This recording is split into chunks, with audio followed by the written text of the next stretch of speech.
Origin by Don brown. அத்தியாயம் 45. மின்னணு பாதுகாப்பிற்கான கார்டியா பிரிவு அரச மாளிகையின் தரைமட்டத்துக்கு கீழே ஜன்னல்கள் இல்லாத முயல் பள்ளங்கள் போன்ற அறைகளில் அமைந்திருந்தது. அரண்மனையின் பரந்து விரிந்த கார்டியா தடை அரண்கள் மற்றும் ஆயுத கிடங்கில் இருந்து வேண்டுமென்றே தனித்து அமைக்கப்பட்ட அந்த பிரிவின் தலைமையகங்களில் 1 டஜன் கணினி அறைகள், 1 தொலைபேசி விசைப்பலகை மற்றும் சுவரெங்கும் பாதுகாப்பு கண்காணிப்பு திரைகள் அமைந்திருந்தன. 8 பேர்களை கொண்ட ஊழியர் குழுதான். எல்லோருமே 35 வயதுக்கு குறைவானவர்கள். அரச மாளிகை மற்றும் கார்டியா ரியல் ஊழியர்களுக்கு பாதுகாப்பான தகவல் தொடர்பு நெட்வொர்க்குகளை வழங்கவும், அரண்மனைக்கு உண்டான மின்னணு கண்காணிப்பு உதவி வழங்குவதற்கும் பொறுப்பேற்றிருந்தது. இன்றிரவு எப்பொழுதும் போலவே காற்று புக முடியாத அந்த பாதாள அறைகளில் நூடுல்ஸும் பாப்கார்ன்களும் பொரிக்கப்படும் வாசம் வீசிக்கொண்டிருந்தது. விண்ணொளி விளக்குகள் சத்தமாக ஹம்மொலி எழுப்பிக் கொண்டிருந்தன.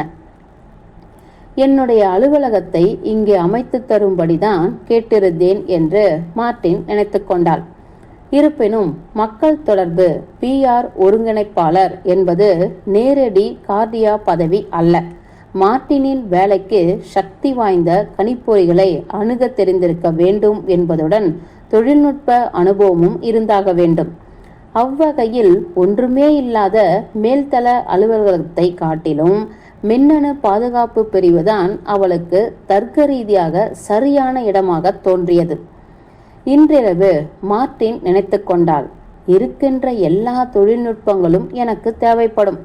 கடந்த சில மாதங்களாகவே அவளுடைய பிரதான கவனமெல்லாம் இளவரசர் ஜூலியனுக்கு படிப்படியாக அதிகாரம் மாற்றித்தரப்படுகின்ற சமயத்தில் அரண்மனையின் செய்திகளுக்கு உதவுவதற்காக அதிலேயே இருந்துவிடுவது என்றாகிறது. அது அவ்வளவு சுலபமாக இல்லை.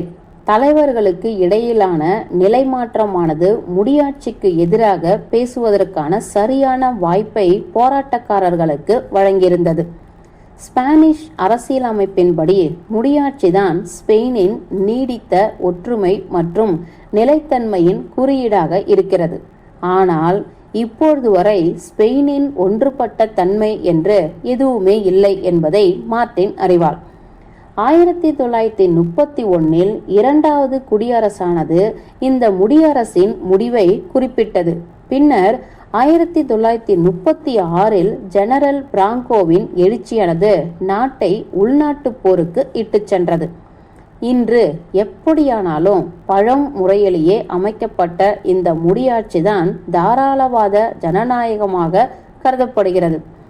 தாராளவாதிகள் பலரும் ஒரு அடுக்குமுறையான மதவாத இராணுவ வரலாற்றின் வழக்கொழிந்த எச்சமாகவே அரசர் இருந்து வருகிறார் என்றும், ஸ்பெயினானது முழுமையாக நவீன உலகத்துடன் சேர்ந்து கொள்வதற்கு முன்பாக இன்னும் போக வேண்டிய தூரம் நிறைய இருக்கிறது என்பதற்கான தினசரி நினைவுறுத்தியாகவும் அவர் இருக்கிறார் என்று தொடர்ந்து பழித்தூற்றி வருகின்றனர்.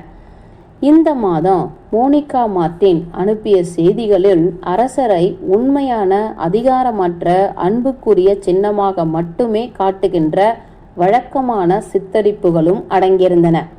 ஆம், இறையாண்மைதான் ஆயுதப்படைகளின் முதன்மை தளபதி மற்றும் அரச தலைமை என்பது ஒரு தீவிர ஏமாற்று வேலைதான். அரசு தலைமையா? மார்ட்டின் சிரித்து கொண்டாள். தேவாலயத்திற்கும் அரசுக்கும் இடையிலான பிரிவு எப்பொழுதுமே முரண்பாடாக இருக்கும் ஒரு நாட்டிலா?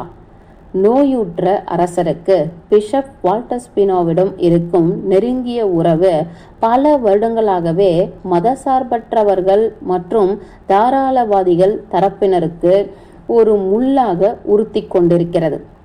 பிறகு இருக்கவே இருக்கிறார் இளவரசர் ஜூலியன் என்று நினைத்து கொண்டாள் அவள். தன்னுடைய வேலை இளவரசருக்கு கடமைப்பட்டது என மார்ட்டினுக்கு தெரியும்.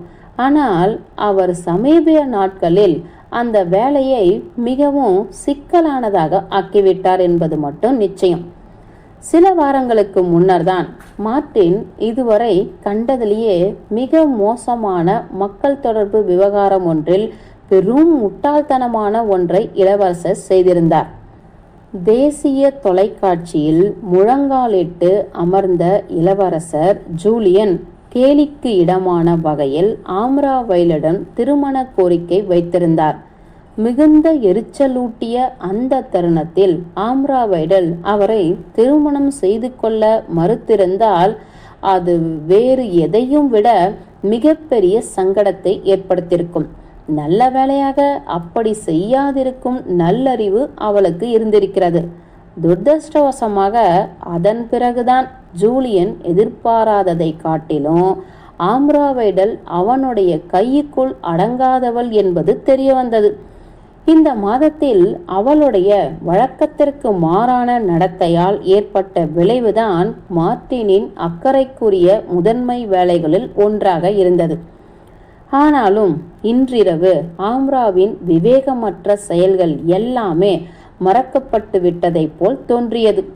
பில்பாவில் நடந்த நிகழ்வுகளால் உருவான ஊடக செயல்பாட்டின் பேரலையானது முன் எப்பொழுதும் இல்லாத அளவுக்கு பெருத்து போயிருந்தது. கடந்த 1 மணி நேரத்தில் சதி ஆலோசனை கோட்பாடுகளின் துரித கதியிலான பரவலாக்கமானது, குறிப்பாக பிஷப் வால்டர் ஸ்பினோ சம்பந்தப்பட்ட சில புதிய யூகவாதங்கள் உட்பட்டவை, இந்த உலகையே அப்படியே வசப்படுத்தி கொண்டன. கூகன்ஹைம் கொலைகாரன் குறித்த மிக முக்கியமான முன்னேற்றம் என்னவென்றால், கிறிஸ்டின் நிகழ்ச்சிக்கு அவன் அனுமதிக்கப்படுவதற்காக அரச மாளிகைக்குள் இருந்த ஒருவரால் தான் உத்தரவுகள் வழங்கப்பட்டிருக்கின்றன என்பதாகும். இந்த நாசக்கார துண்டு செய்திதான் சதி ஆலோசனை கோட்பாடுகளை வெள்ளமென திறந்துவிட்டு மரணப்படுக்கையில் கிடக்கும் அரசரையும் பிஷப் வால்டர் ஸ்பினோவையும் டிஜிட்டல் உலகின் நிகர்மை மனித கடவுளாக போற்றப்பட்டவனோ ஸ்பெயினில் வாழ்வதென்று முடிவெடுத்த அன்புக்குரிய அமெரிக்க நாயகனுமான எட்மண்ட் கிரஷை கொலை செய்ய சதி செய்தவர்கள் என குற்றம் சாட்டின. இது வால்டர் ஸ்பினோவை அழித்துவிடும் என்று மார்ட்டின் நினைத்து கொண்டார். எல்லோரும் கவனமாக கேளுங்கள் என அப்பொழுதுதான் கட்டுப்பாட்டு அறைக்குள் நுழைந்து கொண்டிருந்த கார்சாக் கத்தினார். இளவரசர் ஜூலியனும் பிஷப் வால்டர் ஸ்பினோவும் இந்த வளாகத்திற்குள் எங்கேயோதான் ஒன்றாக இருக்கிறார்கள். பாதுகாப்பு தடங்கள் அனைத்தையும் ஆராய்ந்து அவர்களை கண்டுபிடிங்கள் உடனே. மார்ட்டினின் அலுவலகத்திற்குள் நுழைந்த கமாண்டர் இளவரசர் மற்றும் பிஷப் பற்றிய செய்திகளை அவளிடம் சத்தமில்லாமல் விவரித்தார். காணவில்லையா என்று நம்ப முடியாமல் கேட்டாள் அவள். தங்களுடைய செல்பேசிகளையும் இளவரசரின் பெட்டகத்தில் விட்டு சென்றிருக்கிறார்களா? கார்சா தோள்களை குலுக்கிக் கொண்டான். நம்மால் அவர்களை கண்டுபிடிக்க முடியாது என்பது மட்டும் தெளிவாகிறது. சரிதான், நாம் அவர்களை கண்டுபிடிப்பதுதான் நல்லது என்றாள் மார்ட்டின். இளவரசர் ஜூலியன் இப்பொழுதே ஒரு அறிக்கை வெளியிட்டாக வேண்டும். அவர் வால்டர் ஸ்பினோவிடம் இருந்து முடிந்தவரை விலகியே இருந்தாக வேண்டும். அவள் அவருக்கு சமீபத்திய செய்திகள் வரை எல்லாவற்றையும் விவரித்தாள். இப்பொழுது கார்சாவை பார்த்தால்தான் நம்ப முடியாதவரை போல் தோன்றியது. இவையெல்லாம் வதந்திகள். இந்த படுகொலைக்கு பின்னால் வால்டர் ஸ்பினோ இருந்திருப்பதற்கு வாய்ப்பே இல்லை. இல்லாமலும் இருக்கலாம். ஆனால் இந்த கொலை கத்தோலிக்க தேவாலயத்துடன் தொடர்பு கொண்டதாகத்தான் தெரிகிறது. சுட்டவனுக்கும் உயர் பதவி வகிக்கும் தேவாலய அதிகாரிக்கும் இடையில் உள்ள நேரடி உறவை இப்போதுதான் யாரோ ஒருவர் கண்டுபிடித்திருக்கிறார். இதை பாருங்கள். சமீபத்திய கான்ஸ்பிரசி நெட் செய்தியை மார்ட்டின் நகர்த்தி காட்டினாள். அது மறுபடியும் ஊதி பெரிதாக்கும் மாண்டே அட் இக்லிஷியா அட் ஆர்க் என்பதற்கே அந்த செய்தியை உரிதானதாக காட்டியது. இது 5 நிமிடங்களுக்கு முன்பு நேரலையில் வந்துவிட்டது.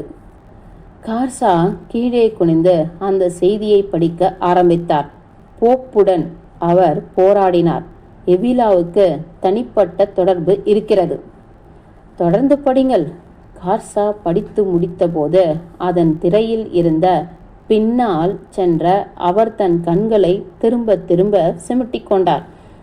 அது ஒரு கெட்ட கனவிலிருந்து தன்னைத்தானே அவர் எழுப்பிக் கொள்ள முயற்சிப்பதைப் போல் இருந்தது.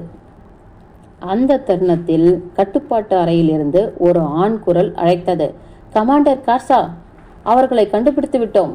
கார்சாவும் மார்ட்டினும் ஏஜென்ட் சுரேஷ் பல்லா இருந்த அறையை நோக்கி விரைந்தனர்.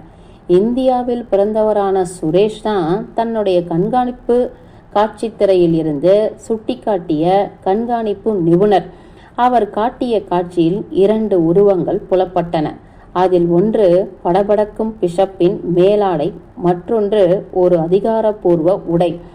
அவர்கள் ஒரு மரப்பாதையில் நடப்பது போல் தெரிந்தது. கிழக்கு தோட்டம் என்றான் சுரேஷ். 2 நிமிடங்களுக்கு முன்னர். அவர்கள் கட்டடத்தை விட்டு வெளியேறிவிட்டார்களா என்று கேட்டார் கார்சா. சற்று பொறுங்கள் சார். அந்த காட்சியை வேகமாக ஓட்டினான் சுரேஷ். அந்த இருவரும் தோட்டத்தை விட்டு வெளியேறி வேலியிடப்பட்ட வெளிமுற்றத்தின் வழியாக செல்வது வரை அரண்மனை வளாகம் முழுவதும் உள்ள குறிப்பிட்ட இடைவெளிகளில் இருந்த பல்வேறு கேமராக்களிலும் தெரிந்த இளவரசரையும் பிஷப்பையும் பின்தொடர்ந்தான். அவர்கள் எங்கே போகிறார்கள்? அவர்கள் எங்கே போகிறார்கள் என்று மார்ட்டினுக்கு நன்றாகவே தெரியும். அத்துடன் மைய சதுக்கத்தில் இருக்கும் ஊடக வண்டிகளின் பார்வைக்கு தெரியாமல் சாமர்த்தியமாக ஒரு மறைமுக வழியில் வால்டர் ஸ்பினோ செல்வதையும் அவள் கணித்தாள். அவள் எதிர்பார்த்தது போலவே வால்டர் ஸ்பினோவும் ஜூலியனும் தெற்குப்புற அல்முதினா கதீட்ரலின் நுழைவாயிலுக்கு வந்து சேர்ந்தனர். அங்கே கதவு பூட்டிய பிஷப் இளவரசர் ஜூலியனை உள்ளுக்குள் வர அவசரப்படுத்தினார். அந்த கதவு சுழன்று மூடிய போது இருவரும் காணாமல் போயினர். கார்சா திரையையே சத்தமில்லாமல் முறைத்து கொண்டிருந்தார். தான் பார்த்தது என்னவென்பதை புரிந்து கொள்ள அவர் போராடுவது தெளிவாகவே தெரிந்தது. எனக்கு தகவல் தெரிவித்தபடியே இருங்கள் என்று கடைசியாக கூறிய அவர் மார்ட்டினை அப்பால் அழைத்துச் சென்றார். காதில் விழும் தொலைவுக்கு அப்பால் அவர்கள் சென்றவுடன் கார்சா கிசுகிசுத்தார். அரண்மனைக்கு வெளியே தன்னை பின்தொடர்ந்து வருமாறோ அல்லது அவருடைய கைபேசியை விட்டுவிட்டு வருமாறோ இளவரசர் ஜூலியனை பிஷப் வால்டர் ஸ்பினோவால் எப்படி தூண்ட முடிந்தது என்றுதான் எனக்கு தெரியவில்லை. ஆனால் வால்டர் ஸ்பினோவுக்கு எதிரான குற்றச்சாட்டுகளை பற்றியோ அல்லது அவரிடம் இருந்து விலகியிருக்க வேண்டும் என்பது பற்றியோ இளவரசருக்கு எதுவும் தெரியவில்லை என்பதும் தெரிகிறது. நான் ஒப்புக்கொள்கிறேன் என்றாள் மார்ட்டின். அத்துடன் பிஷப்பின் இறுதியாட்டம் என்னவாக இருக்கும் என யூகிப்பதும் எனக்கு பிடிக்கவில்லை. ஆனால் என்று அவள் நிறுத்தினாள். ஆனால் என்ன? கார்சா வற்புறுத்தினார். மார்ட்டின் பெருமூச்சு விட்டாள்.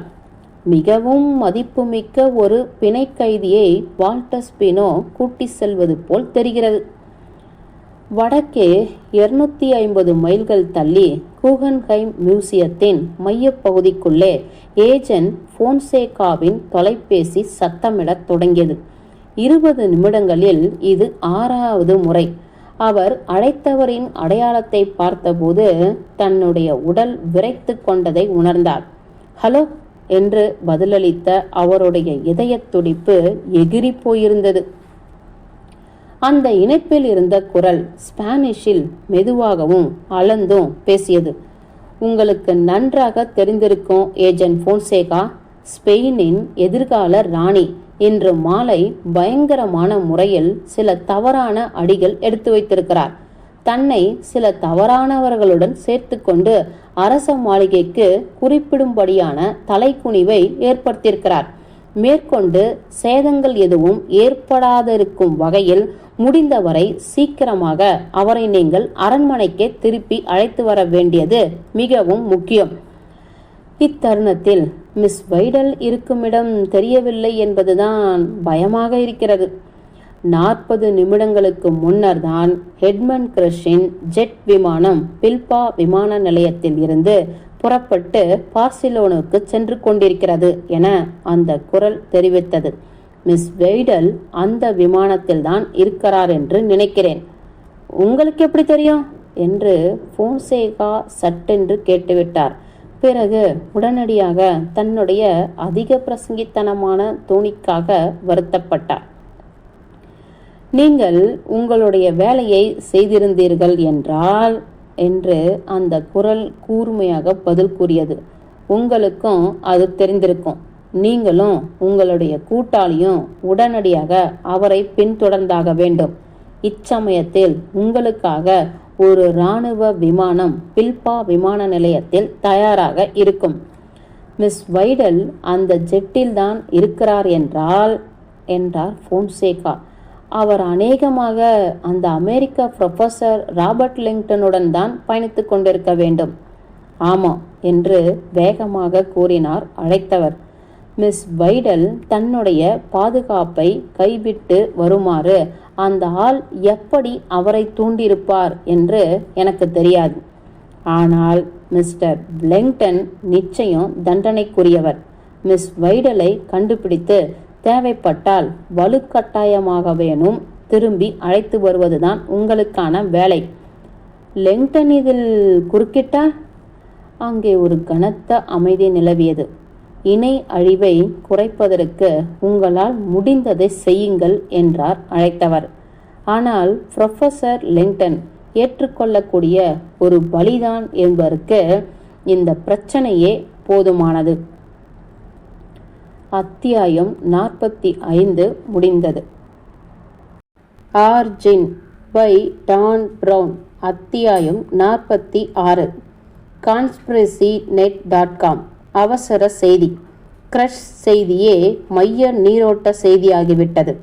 இன்றிரவு ஹெட்மண்ட் கிரஷின் அறிவியல் அறிவிப்பானது 3 மில்லியன் ஆன்லைன் பார்வையாளர்களை கவர்ந்த திக்குமுக்காட வைக்கும் வகையிலான ஆன்லைன் அறிவிப்பாக தொடங்கியது. இருந்தாலும் அவர் படுகொலை செய்யப்பட்டதனால் கிரஷின் செய்தி உலகம் முழுவதிலும் உள்ள நேரலை நெட்வொர்க்குகளின் மைய நீரோட்ட செய்தியாக மாறிவிட்டது. தற்போதைய பார்வையாளர் எண்ணிக்கை 80 மில்லியன் என கணக்கிடப்பட்டுள்ளது. அத்தியாயம் 46 முடிந்தது. ஆர்ஜின்